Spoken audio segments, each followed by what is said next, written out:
I'm coming in on paper, it's supposed to be a nail biter, come down to the last match. But we went out there, the Panther train just started rolling right away, and we just took off. We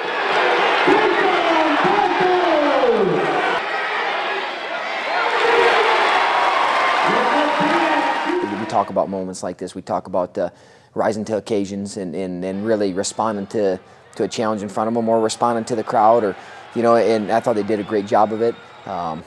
Some really big wins for our guys.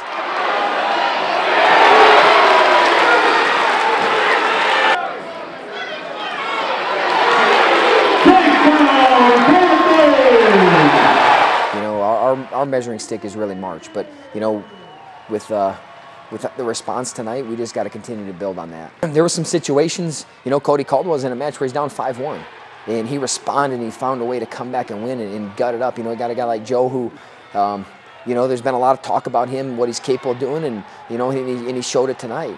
And I can go on, but we just got to continue, like I've said. It's getting redundant, but we just got to continue to build on it, because we are only turning the calendar December right now.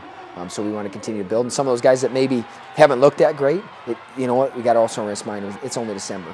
Coming off last year, when I finished, I didn't get what I wanted. There were some changes that I needed to make, and I believe that, tonight I came from behind, kept wrestling, kept fighting through all positions, just like Coach Schwab has been working with us and the coaching staff. And I kept wrestling. I was down 5-1 at one point, and I came back and got that win. That was a real boost of confidence, knowing that although things don't go perfect, I can still come out on top. And I'm gonna follow Dylan every time.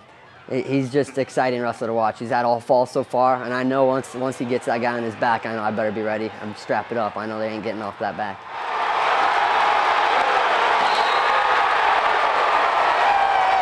We knew when we got him, he's a bonus points guy. A lot of people said, well, he's not going to be able to do that in college. You can't do that move in college. It's like, well, I think he's proven that he can. He's proven that he can. He's proven that he's a pinner. He's a bonus point guy. He got on top, and he scored 5 back points, against that guy, and that was huge. I don't care. You put up 6-0 against the #2 guy in the country. That's a statement. People look at that. How can you not? People look at scores. And their opponents look at scores too, and they're going to be like, oh, maybe they think he caught him, but he didn't catch him. He controlled on his feet, and then he was very tough on top.